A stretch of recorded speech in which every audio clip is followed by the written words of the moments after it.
എന്നെ കാണാൻ രാജ്യത്തിന്റെ നാനാഭാഗത്തു നിന്നും നിങ്ങൾ എത്തിയിരുന്നു.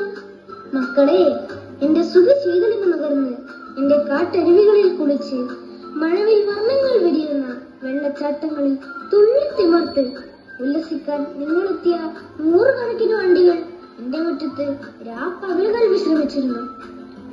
എന്നെ കാണാനെത്തുന്ന നിങ്ങളെ ഞാൻ വെറും കൈയോടെ ഒരിക്കലും തിരിച്ചയച്ചിട്ടില്ലല്ലോ. എന്റെ കാട്ടുതേനും രുചിയൂറും മിഠായികളും ആസ്വാദ്യകരമായ തേയിലയും കാപ്പിയും സുഗന്ധമാർന്ന ഏലവും ഗ്രാമ്പുവും ഒക്കെ ഞാൻ നിങ്ങളുടെ വണ്ടിയിൽ നിറച്ചിരുന്നു. അതൊക്കെ ഒരു കാലം.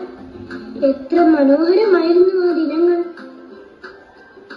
ഈ മനോഹര തീരത്ത് തരുമോ ഇനി കൂടി, എനിക്കിനിയൊരു ജന്മം കൂടി എന്ന് ഹൃദയം തുറന്നു നിങ്ങൾ പാടിയപ്പോൾ ഞാൻ പോയി തിരിച്ചുപോയില്ലേ?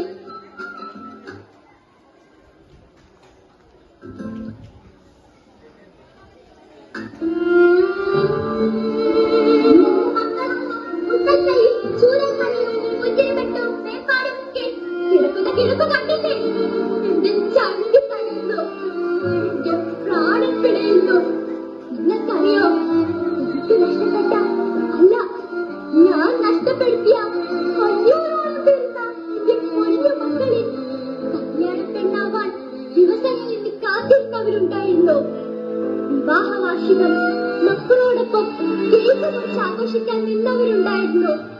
നിങ്ങളെ പോലെ സ്കൂളിലേക്ക് അസൈൻമെന്റും കവിതാലേഖനയും ചെയ്യാനാക്കിയവരുണ്ടായിരുന്നു. നിങ്ങൾ ഇതുവരെ താമസിച്ച ഭാരത വീട്ടിൽ നിന്നും സ്വന്തമായി ഉണ്ടാക്കിയ വീട്ടിൽ പാല് കാച്ചി സന്തോഷിക്കാൻ കാത്തിരുന്നവരുണ്ടായിരുന്നു.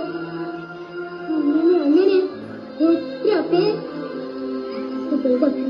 മഴയുടെ വെള്ളം കുടിച്ച് കുടിച്ച് എന്റെ വയറ് നിറഞ്ഞു. പിന്നെയും മാറിപ്പെയ്ത് ശക്തമായപ്പോൾ എന്റെ വയറ് പൊട്ടിത്തെറിച്ചു പോയി. മക്കളെ, അതിനോട് ഒഴുകിയ പാറകളിലും കുത്തൊഴുക്കിലും കളിമണ്ണിലും പെട്ട് ചുമ്മാ ചിതറിപ്പോയി എന്നെ കുളിക്കുക.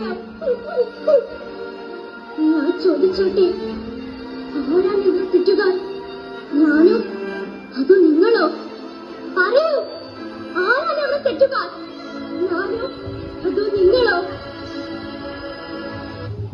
കാണാപ്പുറത്തായി വനദേവത, എങ്ങോട്ടു പോയി എന്റെ മലദൈവങ്ങൾ? കാണാപ്പുറത്തായി വനദേവത, എങ്ങോട്ടു പോയി എന്റെ മലദൈവങ്ങൾ? ഉയിരിനെ കാക്കുവാനാത്തു കരന്നൂര് ഉരുളിന്റെ ആഴത്തിലാഴ്ത്തിയല്ലോ. ഉരുളിന്റെ ആഴത്തിലാഴ്ത്തിയല്ലോ.